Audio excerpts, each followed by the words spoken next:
बात है 1800 ईस्वी की नहीं, 1800 दशक की बात है, यानी 1800 के शुरुआत की बात है।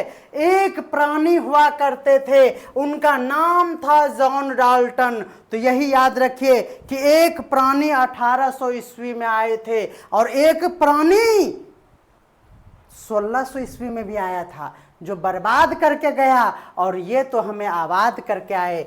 चरण कहाँ है, प्रणाम कर लेते हैं इनको, क्योंकि ये 1800 के दशक में आए और जॉन डाल्टन था उनका नाम, और उन्होंने परमाणु की संरचना का पहला वैज्ञानिक सिद्धांत प्रस्तावित किया। यानी इनको डेयरिंग करने का मन था कि परमाणु का संरचना आज हम कर ही देंगे, यानी उनका पता हम लगा ही लेंगे। तो ये था कौन, जॉन डाल्टन। कौन थे, याद रखना है, पहले जो एटॉमिक स्ट्रक्चर के बारे में सोचने वाले वैज्ञानिक थे, प्रस्ताव रखने वाले वैज्ञानिक थे, वो कौन थे, जॉन डाल्टन। उन्होंने क्या किया, एक परमाणु में 3 मूल कण होते हैं, प्रोटॉन, न्यूट्रॉन और इलेक्ट्रॉन। ये जो आप जान रहे हैं कि ये परमाणु हमने अच्छे से समझा दिया है, एटम। परमाणु मतलब एटम, और अणु में कंफ्यूजन होता है, अणु मतलब मॉलिक्यूल्स। तो आप ये समझ सकते हैं, ये पहले ही क्लास में हमने आप लोगों को बताया था। तो आपको याद रखना है कि परमाणु के 3 मूल कण कौन कौन है, प्रोटॉन, इलेक्ट्रॉन और न्यूट्रॉन। परमाणु के नाभिक में क्या होता है, प्रोटॉन और न्यूट्रॉन दोनों होता है, और इस दोनों को जब ऐड कर देते हैं तो उसको हम लोग द्रव्यमान संख्या कहते हैं। क्या कहते हैं, द्रव्यमान संख्या कहते हैं। और आज ये भी हम लोग अच्छे से पढ़ेंगे।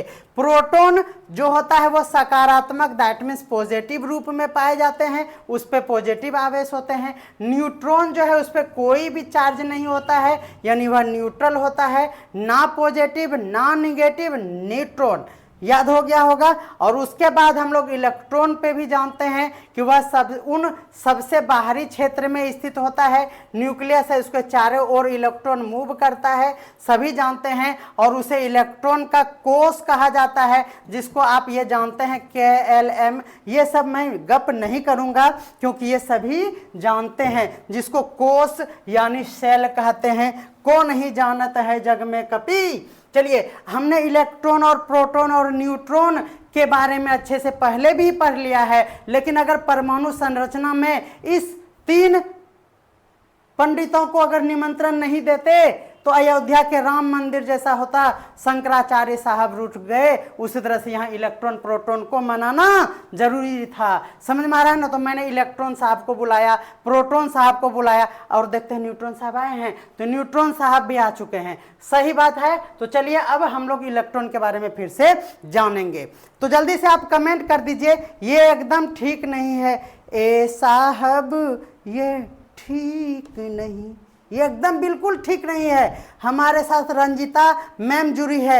आप कहाँ थे मैम अभी तक? आप रास एजुकेशन चैनल को नहीं जानते हैं, जो आज गुजरे हैं। 1-1.5 महीने से मैं क्लास ले रहा हूँ, केमिस्ट्री में आग लगा चुका हूँ, पोस्टमार्टम कर चुका हूँ, और आज हम क्या कर रहे हैं, रदरफोर्ड साहब का गुणगान करेंगे। आज हम लोग डाल्टन साहब का गुणगान करेंगे, बोर साहब का गुणगान करेंगे, और इलेक्ट्रॉन प्रोटॉन का भी पूजन करेंगे। आप कहाँ थे मैम, थोड़ा सा कमेंट कर दीजिए। तो चलिए इलेक्ट्रॉन के बारे में हम लोग जानते हैं। देखिए, हमने ट्रिक बताया था, याद कीजिए पहले वाले ट्रिक को, ईट पूज कर नाचे। याद आया वो दिन जब ये हमने ट्रिक बताया था, ईट पूज कर नाचे। विवेक सर हमारे साथ जुड़ चुके हैं। काफ़ी आनंद मिलता है जब विवेक सर हमारे साथ जुड़ते हैं। देखिए, इलेक्ट्रॉन यानी ईट, प्रोटॉन मतलब पूज, और न्यूट्रॉन मतलब नाचे, यानी ईट पूज कर नाचे। आप इंसान को ना पूजो, सिर्फ ईट पत्थर को पूजो। सॉरी फॉर दैट, ये ट्रिक है हमारा, ना कि किसी धार्मिक आस्था से मैं मजाक कर रहा हूँ। ऐसा मेरी कैसे हो सकती है? आप देख रहे हैं हमारा चुटिया है ना, हम भी पंडित ठहरे।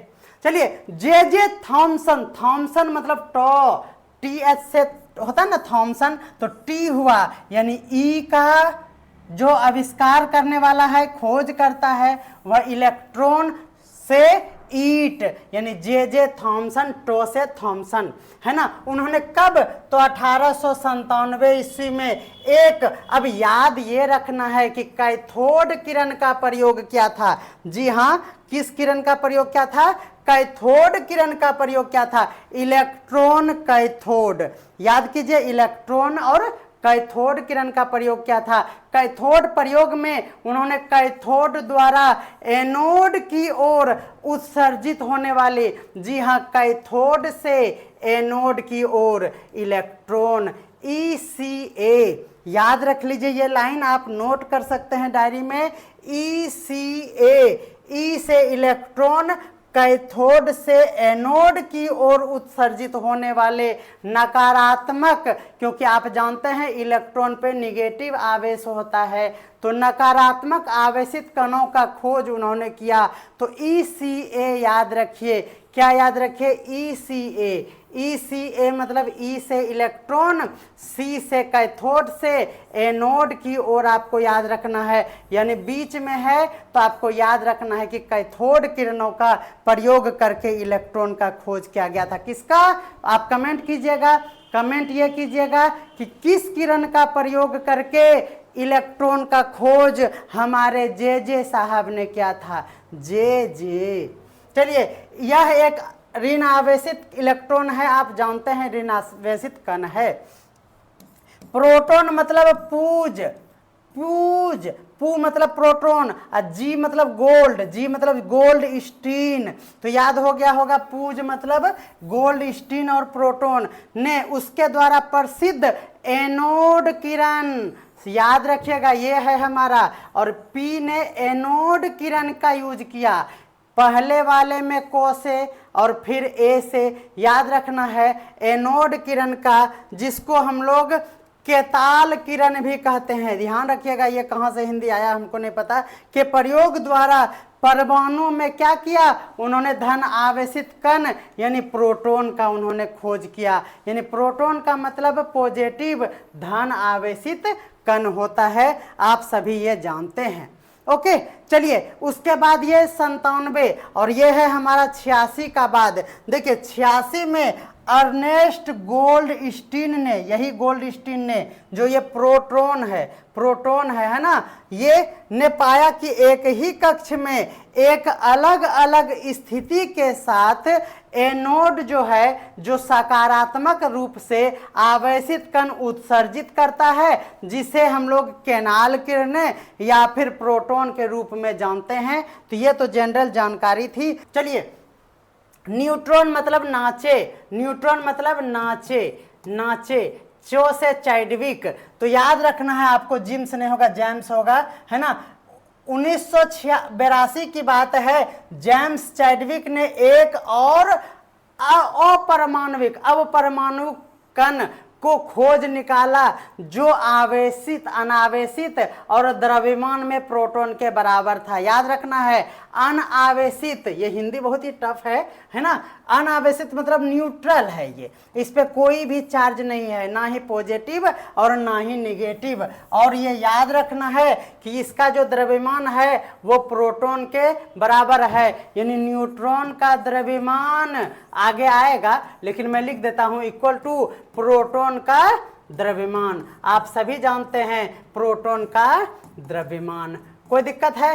चलिए, कह रहा है कि हाइड्रोजन को छोड़कर, देखिए काफी महत्वपूर्ण लाइन है ये, कह रहा है कि हाइड्रोजन को छोड़कर ये सभी परमाणुओं के नाभिक में होते हैं।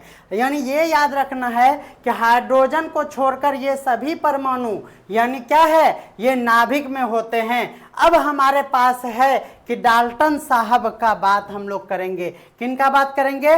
डाल्टन साहब का बात करेंगे। इससे पहले आप देख रहे हैं कि हमने जॉन डाल्टन के बारे में बात जो किया, उसी को और भी बात करेंगे। ये देख रहे हैं, आज हम आप लोगों के लिए तारबूज भी लाए हैं, है ना, क्योंकि बहुत गर्मी है और आप रोज कह रहे थे कि कुछ खिलाइए पिलाइए सर, तो हम तारबूज लाए। देखिए मुंह में पानी आ रहा होगा, है ना, तो मैं आप लोगों के लिए आज तारबूज लाया हूँ, आप टेंशन नहीं लीजिएगा, ठीक है। आज ऑफिस में कोई नहीं है, राठौड़ सर जो है ना वो शादी में गए हुए हैं, तो हम सोचे चुरा के जल्दी से क्या करें, हम तरबूजा खा लेते हैं।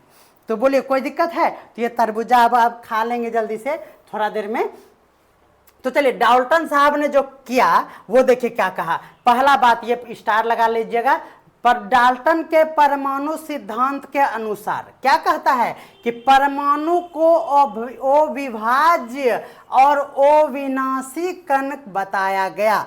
आपसे क्वेश्चन ये पूछा गया था कि यह किनके द्वारा कहा गया है। एकदम बीपीएससी ने अटपटा सा इसका टाइपिंग किया क्वेश्चन में कि परमाणु को अविभाज्य और अविनाशी कण बताया निम्न में से किसने। तो आपका ऑप्शन था बोर्स ने, डाल्टन ने, रदरफोर्ड ने, चैडविक ने। तो आपका आंसर होगा क्या, आप समझ सकते हैं कि डाल्टन होगा। यानी अविभाज्य और अविनाशी कण जो कहा, यानी ना ही इसको हम ब्रेक कर सकते हैं और ना ही इसको विनाश यानी डिस्ट्रॉय कर सकते हैं, ये किसने कहा। तो ये कहा हमारे डाल्टन साहब ने, यानी जॉन डाल्टन साहब ने। ठीक है ना, याद रखिएगा। जे थॉमसन साहब ने क्या कहा। जे थॉमसन समझते हैं ना, ये थॉमसन हमारा कौन है, पहले वैज्ञानिक थे जिन्होंने परमाणुओं की संरचना से संबंधित परमाणु मॉडल दिया। यानी पहला परमाणु मॉडल देने वाला कौन था, यह क्वेश्चन आपका यहां से पूछा जाता है कि परमाणुओं की संरचना से संबंधित पहला, यहां याद रखना है, पहला परमाणु मॉडल किसने दिया। तो हमारे मन में डाल्टन साहब का नाम आ जाता है, जबकि गलत हो जाता है। वो हमारे महान वैज्ञानिक थे जे थॉमसन। चलिए अब है हमारे पास जॉन डाल्टन ने परमाणु को अविभाज्य इकाई माना, पर यह तथ्य जो है 19वीं शताब्दी में क्या हुआ, नकार दिया गया। आप सभी जानते हैं, जैसे हम लोगों ने पीरियोडिक टेबल, अगला टॉपिक जो हमारा होगा परमाणु संरचना के बाद पीरियोडिक टेबल होगा, ध्यान दीजिएगा। अगला टॉपिक हमारा पीरियोडिक टेबल से होगा और पीरियोडिक टेबल में आपको ये बातें मैं बताऊंगा कि मैं कैसे बताऊं कि केमिस्ट्री कितना अल्कोहलिक है, क्योंकि पढ़ाते पढ़ाते मगन हो जाते हैं हम, समझ में आ रहा है ना। तो आपको इतना मजा आएगा पीरियोडिक टेबल पढ़ने में, और पूरा 118 एलिमेंट आपके जुआ पे होगा, उसका हर एक चीज, हर एक फीचर आपको याद हो जाएगा। तो आप हमारे साथ बने रहिए, बिल्कुल आप कमेंट भी करते रहिए। कुछ ज़्यादा बोल दे रहे हैं तो थोड़ा सा थप्पड़ भी मार दिया कीजिए। आप कमेंट कर दीजिए ज़्यादा बोल रहे हो रास बाबू, बोल दीजिए। जैसे आपने सजेस्ट किया कि सर को कि आप थोड़ा सा सर कम बोलेंगे और स्ट्रेट फॉरवर्ड पढ़ाएंगे, ये आपका फीडबैक हमारे लिए बहुत ज़रूरी है, हमारे इस नेचर को सुधारने में, ताकि हमारा चैनल भी आगे प्रोग्रेस करे। तो आप हमें ज़रूर सजेस्ट कर सकते हैं कि क्या ये हमारा मूड, ये अंदाज आपको भा रहा है ना, या फिर आपको इरिटेट कर रहा है, ये बकबक आपको पसंद नहीं है। तो मैं बकबक पे अभी जस्ट लिंक का ताला लगा दूंगा, आप जल्दी से बता दीजिएगा। ठीक है, तो चलिए हम लोग बात करते हैं ये थॉमसन का परमाणु मॉडल। आप देख लिए उधर डाल्टन साहब का करिश्मा। अब हम लोग आते हैं जे थॉमसन ने क्या कहा, ध्यान दीजिएगा। जे थॉमसन ने प्रस्तावित यह किया कि एक परमाणु की संरचना, अभी कंफ्यूज नहीं होइएगा, क्योंकि परमाणु का संरचना का बात जो है ना वो थॉमसन साहब ने ही किया। तो परमाणु का जब मॉडल बनाना है जे थॉमसन साहब को, तो थॉमसन साहब ने यहाँ पर परमाणु की संरचना का बात कह दिया। याद रखिएगा जे थॉमसन, याद रखिएगा जे थॉमसन ने ही परमाणु संरचना पर पहली बार बात किया है ना। जे थॉमसन ने यह प्रस्तावित किया कि परमाणु की संरचना एक कटे हुए तरबूजे के समान है। आपसे ये भी पूछा जा सकता है कि तरबूजे का जो परमाणु कॉन्सेप्ट था वो किनका दिया हुआ है, तो आप याद रखिएगा जे थॉमसन साहब का था। उन्होंने तरबूजे के समान उनका कंपैरिजन किया, जिसमें उन्होंने लाल भाग को प्रोटॉन का नाम दिया था। ध्यान देना है एक एक वर्ड पे, हमारे शब्दों पे, कि उन्होंने लाल भाग को प्रोटॉन किया कहा, और उसमें जो बीज धसे हुए थे उसका नाम उन्होंने इलेक्ट्रॉन दिया, जो हमें अभी जान पड़ता है कि वो तो बिल्कुल ही गलत था। लेकिन ये जो सोचने का, क्रिएटिविटी का जो आइडिया यहाँ से किसी और के मन में आया, उनके सोच में सबसे बड़ा योगदान हमारे जे थॉमसन साहब का था। जे थॉमसन, एक बार आंख बंद करके बोलिए, जे थॉमसन साहब ने तरबूजे वाला परमाणु मॉडल का कॉन्सेप्ट दिया। परमाणु मॉडल का यह पहला मॉडल पेश करने वाले थे हमारे जे थॉमसन, जिन्होंने तरबूजे का लाल भाग जो गुद्दा होता है वो हम लोग खाते हैं, उनको उन्होंने प्रोटॉन कहा, और काले काले जो नालायक बीज होते हैं जो हमें खाने में डिस्टर्ब करते हैं, उसको उन्होंने क्या नाम दिया, तो उन्होंने उसका नाम दिया इलेक्ट्रॉन। तो ये बातें याद हो गई। अब चलिए, एक परमाणु में एक धनात्मक रूप से आवेशित गोला होता है। परमाणु क्या है? उन्होंने कहा कि एक परमाणु में एक धनात्मक रूप से आवेशित गोला है ना, और इसमें इलेक्ट्रॉन जो है वह इम्बेडेड होता है। इम्बेडेड का मतलब उसमें धसा हुआ होता है। इस तरह से उन्होंने बताया कि ये एक तरबूजा को अगर आप काटेंगे 250 ग्राम वजन होगा, और आप जब इस तरह से ये बीज देखेंगे, ये इम्बेडेड है, इसमें ये घुसा हुआ है। ये क्या है हमारा? इसमें ये इम्बेडेड है, ये घुसा हुआ है, इसको इंग्लिश में इम्बेडेड कहेंगे, है ना। और ये जो है ना हमारा, ये हमारा इलेक्ट्रॉन का काम करेगा। और ये पूरा जो रेड वाला पोर्शन है, जिसको देख के आपके भी मुंह में पानी आ रहा होगा, है ना, ये हमारा जो है वह पॉजिटिव चार्ज रखता है, और पॉजिटिव चार्ज रखता है। और ये जो है हमारा किसका काम करता है? प्रोटॉन का काम करता है। किसका काम करता है? प्रोटॉन का कार्य करता है। ये बातें यहाँ पे याद हो जाना चाहिए। ये देखिए, तरबूजा का इंग्लिश अगर आप नहीं जानते हैं तो आप याद रख लीजिएगा, वाटरमेलन। ये भी क्वेश्चन आपसे पूछ सकता है, सॉरी। चलिए, ये हमारा पॉजिटिव चार्ज है लाल वाला, और ये जो इम्बेडेड बीज है हमारा, ये है हमारा निगेटिव चार्ज, ये वाला, सॉरी यहाँ पे गोल हो गया। ये वाला जो है हमारा तरबूज का ये बीज है, और ये है उनका डायग्राम जो उन्होंने अपने एक्सपेरिमेंट में अपने डायरी में बनाया था, और हमें उसका व्हाट्सएप पे इमेज भी भेज दिया था, ये वाला इमेज। ठीक है, तो ये है किनका? जे थॉमसन साहब का एटॉमिक मॉडल, जो आप याद कर लिए हैं। ठीक है, चलिए नेक्स्ट देखते हैं। तो अब हमारे पास थॉमसन परमाणु मॉडल का कमी भी ध्यान में आता है कि उन्होंने क्या कमी कर दिया था। आप जान ही रहे हैं, क्योंकि हम लोग करंट वाले को जान रहे हैं, तो आप जानते हैं कि उन्होंने क्या क्या गलती से मिस्टेक कर दिया उन्होंने, ये सभी आप जानते हैं। देखिए, अभी आप जानते हैं कि एक इलेक्ट्रॉन जो है वो इस तरह से रिवॉल्यूशन करता है, और बीच में प्रोटॉन और न्यूट्रॉन होता है। प्रोटॉन पे पॉजिटिव और न्यूट्रॉन पे कोई चार्ज नहीं होता है, और इलेक्ट्रॉन पे नेगेटिव चार्ज होता है, ये बात जानते हैं। लेकिन जे थॉमसन साहब ने तो कमाल ही कर दिया। उन्होंने क्या कहा कि तरबूज को इस तरह से काटो, इसमें लाल पोर्शन जो है वह है हमारा प्रोटॉन, और ये जो काला काला बीज है यह है हमारा इलेक्ट्रॉन, और न्यूट्रॉन का उन्होंने बात किया नहीं, तो यह उनका ड्रॉबैक रहा। आप समझ सकते हैं, ये आप जानते भी होंगे। हमारा ये काम है कि आपका रिवीजन हो जाए, बस यही है, और मेरा कोई उद्देश्य नहीं है।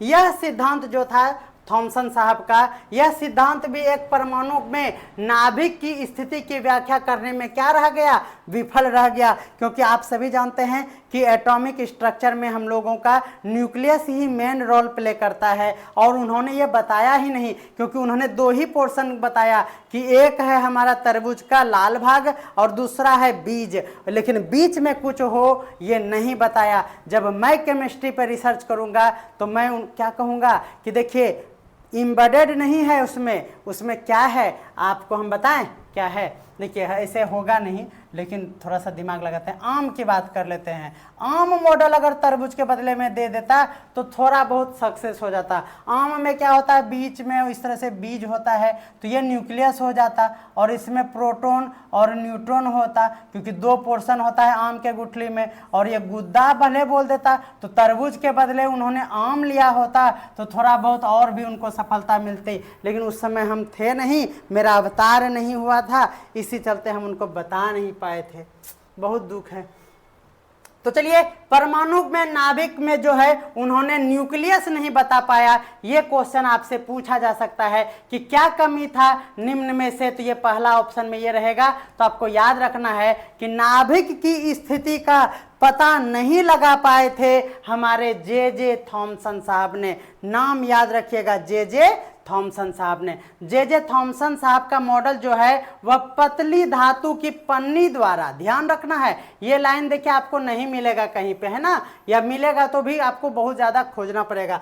थॉमसन मॉडल में जो था पतली धातु की पन्नी द्वारा अल्फा कणों का परिकिरण की व्याख्या करने में भी उन्होंने क्या हुआ, ये हो गया हमारा विफल। यानी आप ये कह सकते हैं कि अल्फा कण का जो बम्बार्डमेंट करा के जो एक्सपेरिमेंट कराया गया था उसी से न्यूक्लियस का पता चला था, तो ये भी उन्होंने नहीं सोच पाया था और ये भी दूसरा उनका ड्रॉबैक था। ड्रॉबैक का हिंदी है कमी, यानी ये उनका कमी था। नेक्स्ट है हमारा, इसके समर्थन में कोई भी प्रायोगिक साक्ष्य भी हम लोगों को नहीं मिलता है, यानी उसका एक्सपेरिमेंट वाला भी कोई चीज अब साक्ष्य नहीं मिल पाता है जिससे ये रिसर्च साबित हो सकता है। तो इससे हम लोगों को बस समझ में आता है कि कुछ बातें हैं जिसमें पॉजिटिव है ना और निगेटिव आयन यानी ये आवेश का पता थोड़ा थोड़ा चल गया। उसके बाद हम लोगों को यह समझ में आया कि रेडियो धर्मिता और रेडियो एक्टिविटी इसी से कोरिलेट करते हैं हम लोग।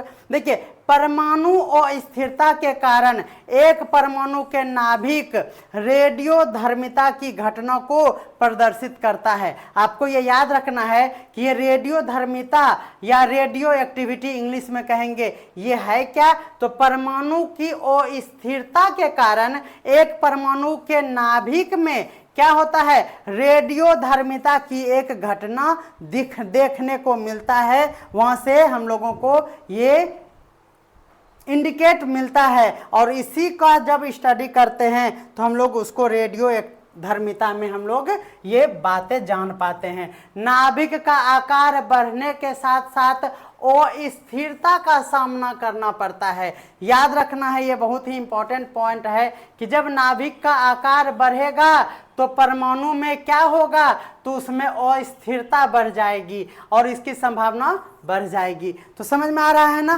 काफ़ी इम्पोर्टेंट है क्लास। थोड़ा सा मज़ा इसीलिए नहीं आ रहा है कि ये सब टॉपिक ना हमारा याद करने वाला है, तो इसीलिए मैं जल्दी से इसको खींचना चाहता हूँ, ठीक है ना। देखिए, रेडियो एक्टिविटी की खोज हेनरी बैकरेल ने किया था, है ना। रेडियो एक्टिविटी की खोज हेनरी बैकरेल ने संयोग से ही किया था। कोई दिक्कत है, आपको याद रखना है रेडियो एक्टिविटी का खोज हेनरी बैकरेल ने। रेडियो धर्मिता को के रूप भी उनको मिला। रेडियो धर्मिता यानी रेडियो एक्टिविटी में उन्होंने पहला नंबर गामा, दूसरा नंबर बीटा और तीसरा नंबर अल्फा, यानी आप ऐसे याद रखिए अल्फा, बीटा और गामा किरणों का इन्होंने क्या किया, ये पता लगाया। यहाँ आप देख सकते हैं कि हमारा जो अल्फा जो है ना वह उत्सर्जन में हीलियम नाभिक होता है। याद रखिएगा, हीलियम का मतलब अल्फा कण। काफ़ी इंपॉर्टेंट ये लाइन है हमारा। आप क्यों नहीं समझ रहे हैं और लाइव क्यों नहीं जुड़ रहे हैं, थोड़ा सा जल्दी से कमेंट करके बता दीजिए कि क्या मज़ा नहीं आ रहा है आपको। ये अगर पूछा जाए कि अल्फा कण में क्या होता है, आप याद रखिएगा कि इसमें हीलियम नाभिक उत्सर्जित होता है, यानी इसके उत्सर्जन में हीलियम नाभिक होते हैं, आपको याद रखना है। और आपको ये याद रखना है कि बीटा में इलेक्ट्रॉन होते हैं, यानी बीटा क्षय में क्या होते हैं, क्षय मतलब यानी इसके उत्सर्जन में इलेक्ट्रॉन होते हैं। और गामा में जो है वो उच्च ऊर्जा वाले फोटोन उत्सर्जित होते हैं। यानी अब मैं आप लोगों को ये बताऊं कि अल्फा का मतलब हीलियम यानी He है ना, और हमारे पास बीटा का मतलब E है ना, और गामा का मतलब हमारा क्या है, फोटोन। आप याद रख लीजिए, H E F alpha beta gamma, H E F alpha beta gamma, H E F. देखिए ही का ई और ई के बाद एफ, देखिए कोरिलेट है ना, ही से ई हुआ तो ई बोल दीजिए, और ई के बाद एफ होता है अल्फा बीटा गामा। तो मैं बस आपको याद कराने का ये प्रयास कर रहा हूं, ये है ना। रेडियो धर्मिता जो है नाभिक के क्षय का परिणाम है। आज आप बताइए कि निम्न में से क्या है ना नाभिक के क्षय के परिणाम स्वरूप घटना होती है। तो आपका ऑप्शन बहुत कुछ होगा, लेकिन आपको टिक लगाना है रेडियो एक्टिविटी में यानी रेडियो धर्मिता में। नाभिक की क्षय की दर तापमान और दबाव से स्वतंत्र रहते हैं। दैट मीन्स नाभिक का जो क्षय होगा, ये जो नाभिक का क्षय होगा उस पे तापमान यानी टेम्परेचर और दबाव यानी प्रेशर का कोई भी असर नहीं होगा, यानी unaffected by temperature and pressure. Okay, कोई दिक्कत है? कोई दिक्कत नहीं होना चाहिए। रोशन मैम बोल रही है यस, यानी आपको क्लास अच्छा लग रहा है। बिल्कुल, मैं पढ़ाता ही हूँ बहुत अच्छा, इसलिए अच्छा लगेगा, लेकिन पता नहीं सब कहाँ चले गए। चलिए, रेडियो धर्मिता आवेश के संरक्षण के नियम पर निर्भर करता है।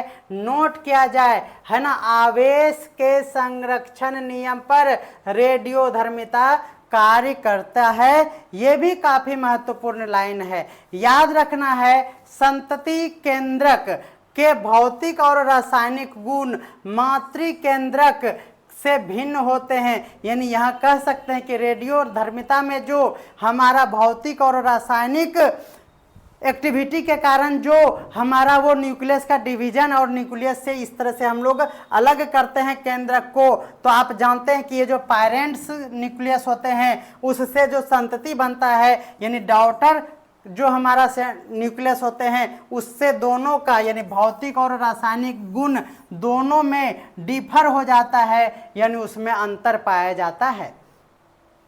रेडियोधर्मी पदार्थों के क्षय की दर उस समय मौजूद परमाणुओं की संख्या पर निर्भर करता है।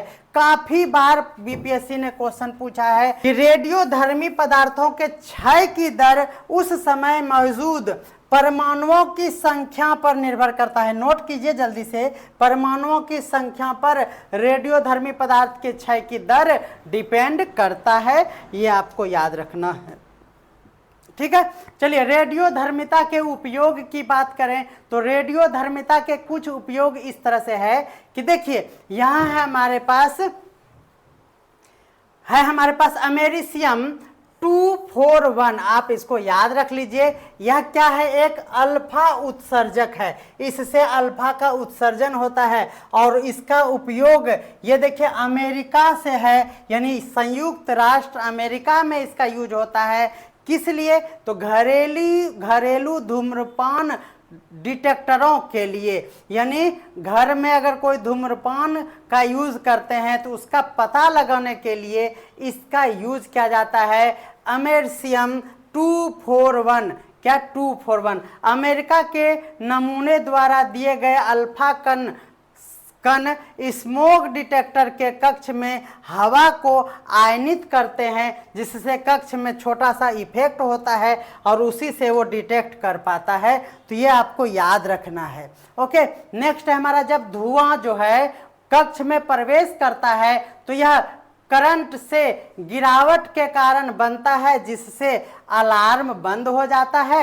यद्यपि अल्फा कणों की छोटी सी सीमा होती है और वे निकट संपर्क में विनाशकारी होते हैं। ये सभी थोड़ा सा घटना है जो आपको पीडीएफ के लिए मैंने तैयार किया है, आप लोगों के साथ साझा कर लेंगे। अल्फा उत्सर्जक की बात किया जाए जिसमें निगले जाते हैं, है ना, उत्सर्जक ये जिसमें उत्तक के निकट संपर्क में आते हैं और ऐसी परिस्थिति हमारे लिए क्या हो जाता है, घातक हो जाते हैं और इससे विकिरण जो होते हैं वो विषाक्त हो जाते हैं। ये कोई ज़्यादा इम्पोर्टेंट नहीं था।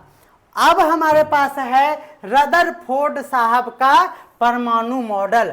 यानी अभी आपने जो जो पढ़ा वो पढ़ा डाल्टन का और पढ़ा जे थॉमसन का, और अब हम लोग पढ़ेंगे रदरफोर्ड साहब का। ठीक है ना।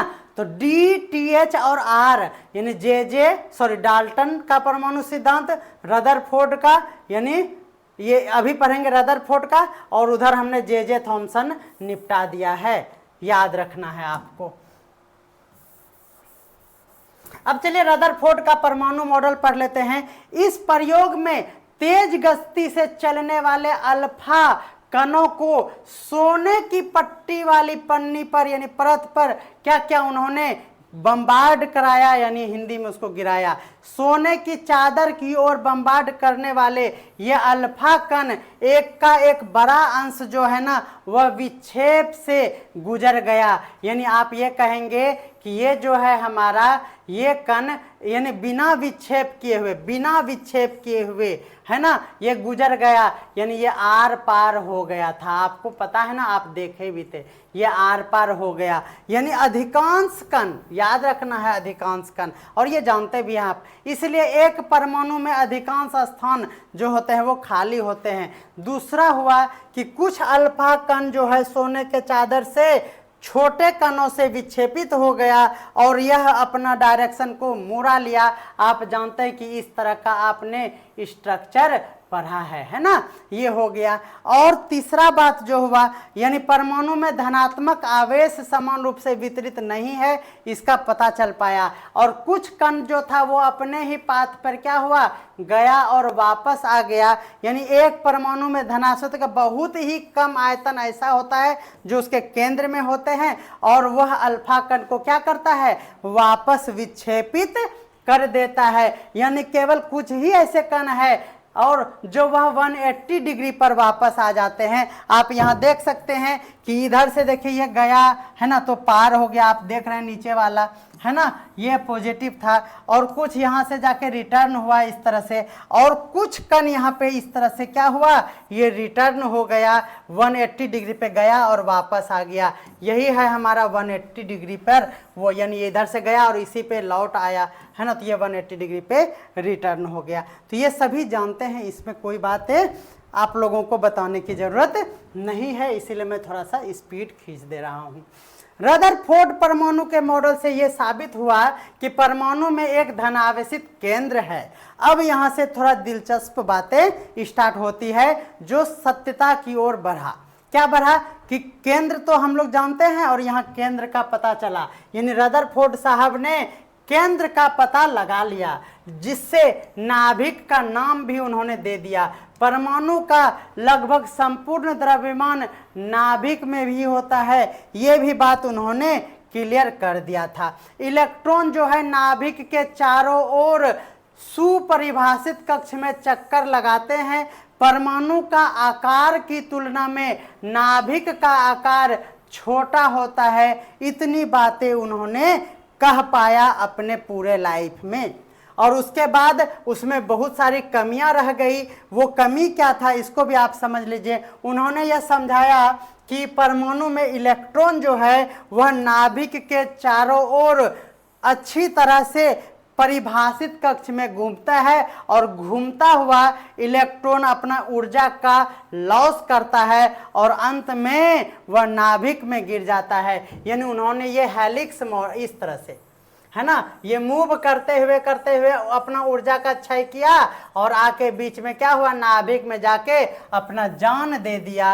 अपने प्रेमिका के चक्कर में वो कूद के जान दे दिया, और इसी चलते कहा, जा रदरफोर्ड जा, जा बेवफा जा, तुझे भी मुझे नहीं पढ़ना।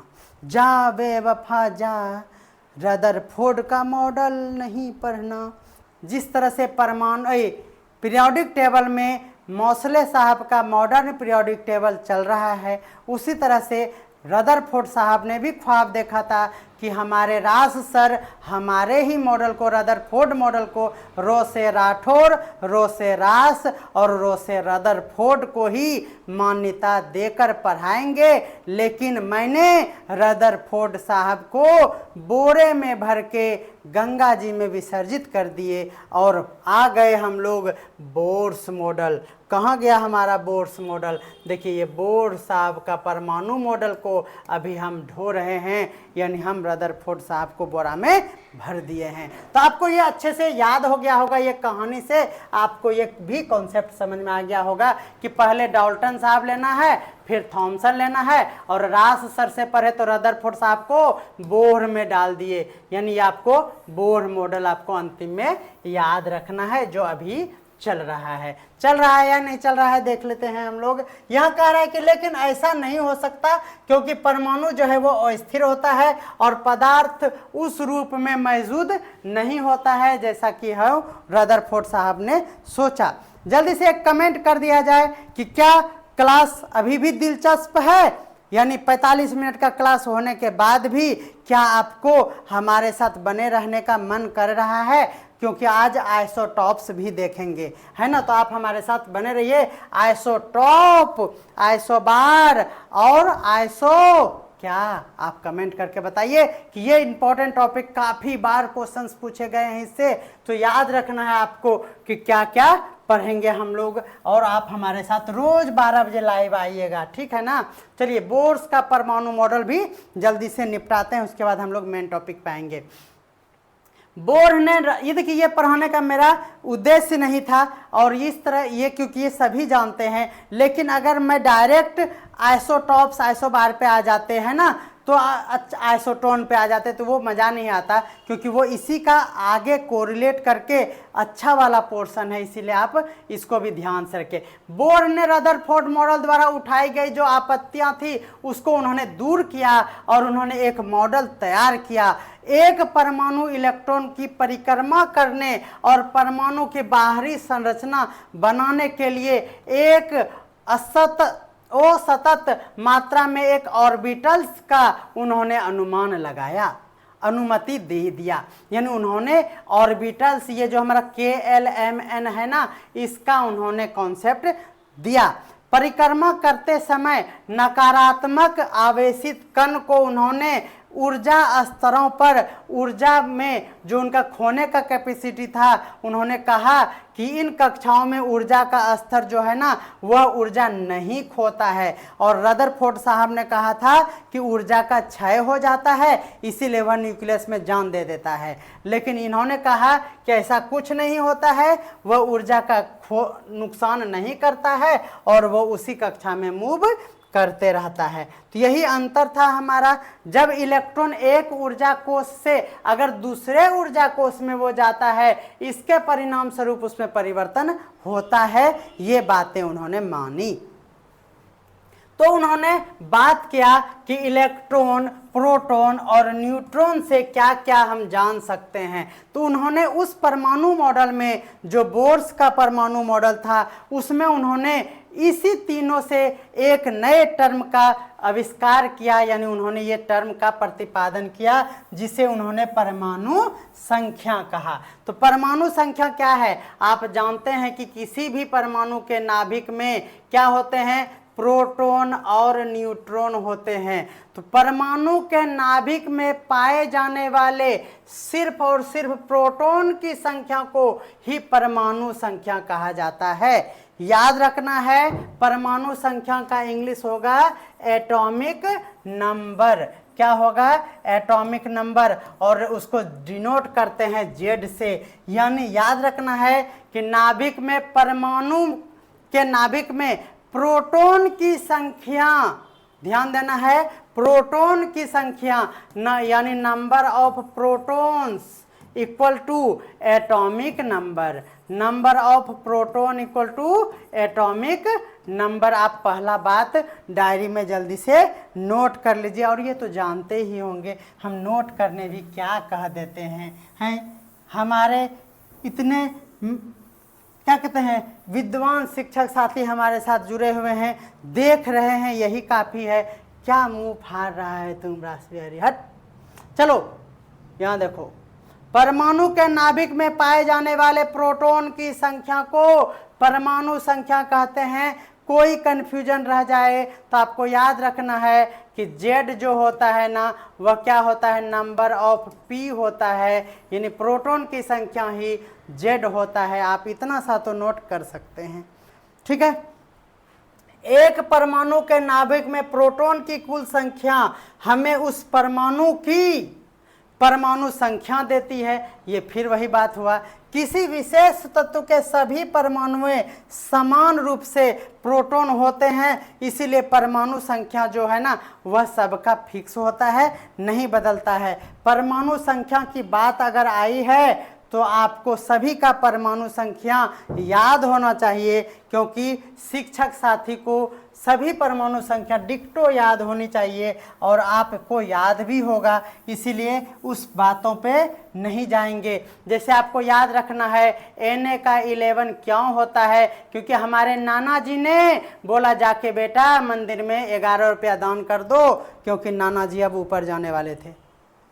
तो नाना जी 11 रुपया दान कर दीजिए, है ना। ऑक्सीजन का परमाणु संख्या अगर याद नहीं होता है तो आप जानते हैं कि O2 यानी ऑक्सीजन O एलिमेंट O से 8 बनता है, तो आपको ये याद हो गया होगा, है ना। आपको शुरू में याद रखना है हे ही, है ना, हे ही, तो हे ही ली बे बक, है ना।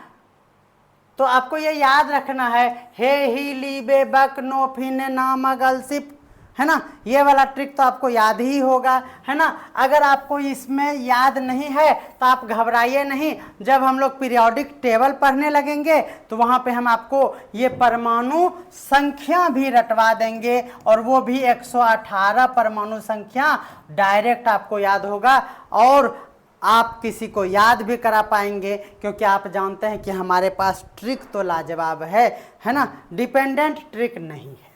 तो नेक्स्ट देखते हैं, परमाणु के नाभिक में पाए जाने, ये तो हो गया ना। चलिए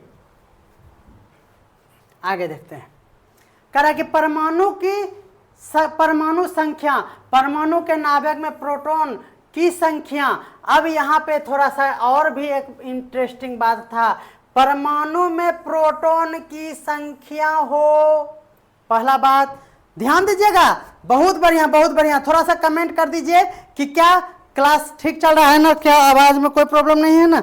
2 दिन से सफर कर रहे थे कि साउंड प्रॉब्लम। तो देखिए एक बात यहाँ नोट कर लीजिए, सभी ये बातें थोड़ा सा हमको लगता है कि थोड़ा सा ध्यान देने वाला है कि परमाणु की परमाणु संख्या का बात अगर करें तो परमाणु में नाभिक में जो होता है वह प्रोटॉन की संख्या बोल दीजिए, नाभिक में प्रोटॉन की संख्या बोल दीजिए, या विद्युत रूप से अगर बात करें तटस्थ परमाणु की तो इसमें इलेक्ट्रॉन की संख्या के बराबर होता है। अब ये बात आप बोलिए कि अलग है या नहीं दुनिया से अलग है मेरा पढ़ाना साथिया,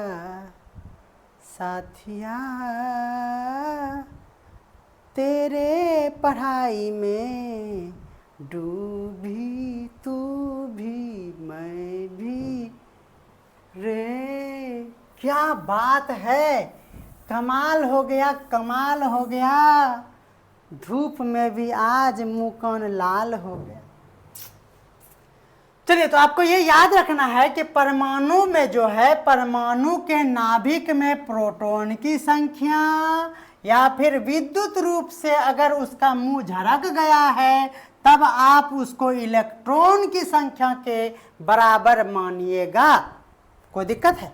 चलिए, यानी हम ये कहेंगे कि परमाणु संख्या बराबर प्रोटॉन की संख्या बराबर विद्युत रूप से, विद्युत तटस्थ उसको बोलते हैं, बाप रे बाप, यानी विद्युतीय वाला, यानी इलेक्ट्रिफाइड जिसको बोलते हैं, विद्युत तटस्थ में इलेक्ट्रॉन की संख्या, ये सभी जो है वही है हमारा परमाणु संख्या। उदाहरण के लिए अब मैं उदाहरण ये दे दिया हूं, आपको याद रखना है कि परमाणु की संख्या बराबर इलेक्ट्रॉन की संख्या और बराबर प्रोटॉन की संख्या, ये आपको याद रखना है। परमाणु की परमाणु संख्या क्या होती है, यही है हमारा इलेक्ट्रॉन की संख्या और यही है हमारा प्रोटॉन की संख्या, और यहाँ पे सभी क्या है, बराबर है, याद रखना है। अब हम लोग द्रव्यमान संख्या की बात करते हैं। आप सभी जानते हैं कि हमारे न्यूक्लियस में इलेक्ट्रॉन नहीं होते हैं, वो होते हैं प्रोटॉन और न्यूट्रॉन, और जब दोनों को जोड़ देंगे तो हमारा द्रव्यमान संख्या बन जाएगा। नाभिक में प्रोटॉन और न्यूट्रॉन मौजूद होते हैं, इसलिए द्रव्यमान संख्या को इन प्रोटॉन और न्यूट्रॉन के योग को कहते हैं। यानी ये आपको याद हो गया होगा, द्रव्यमान संख्या बराबर क्या हो जाएगा, number of proton plus number of electron, नहीं न्यूट्रॉन, ये दोनों का योग ही हमारा क्या है, द्रव्यमान संख्या है।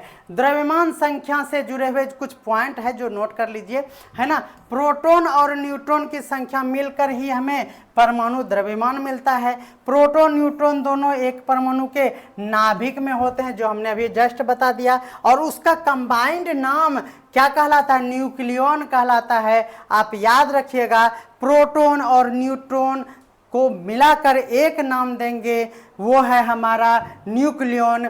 जैसे हम लोग कहते हैं पति पत्नी को जीव, क्या कहते हैं, दोनों जीव ससुराल जाटलो छ, तो ये जीव मतलब क्या हुआ, जीव जंतु नहीं समझिएगा, जंतु भी है हमारे पास, हम दोनों जीव और मेरी जो बेटी है वह जंतु है, तो हम लोग मिल के शादी के बाद जीव जंतु बन गए हैं। आप इस पे कुछ कमेंट कर दीजिए। जीव जो कहते हैं इसको कन्याए दुल्हा को कहते हैं जीव, है ना। कहते दोनों जीव आजकल कहाँ रहे छो, तो हमने शहरी बाबू बने गए छी, तो भागलपुर में रहे छी, गाँव जाते दिए कहते जीव जंतु, जीव दोनों जीव कहाँ रहे छो, तो जीव है, और जीव के साथ जंतु भी जानते हैं आप, तो जंतु मतलब आपका बच्चा बुतरू हो गया, तो हम लोग जीव जंतु हैं। कोई दिक्कत है? तो चलिए हम लोग द्रव्यमान संख्या पे भी ध्यान दीजिएगा, उधर कमेंट भी कर दीजिए, आप इधर द्रव्यमान संख्या पे भी ध्यान दीजिए।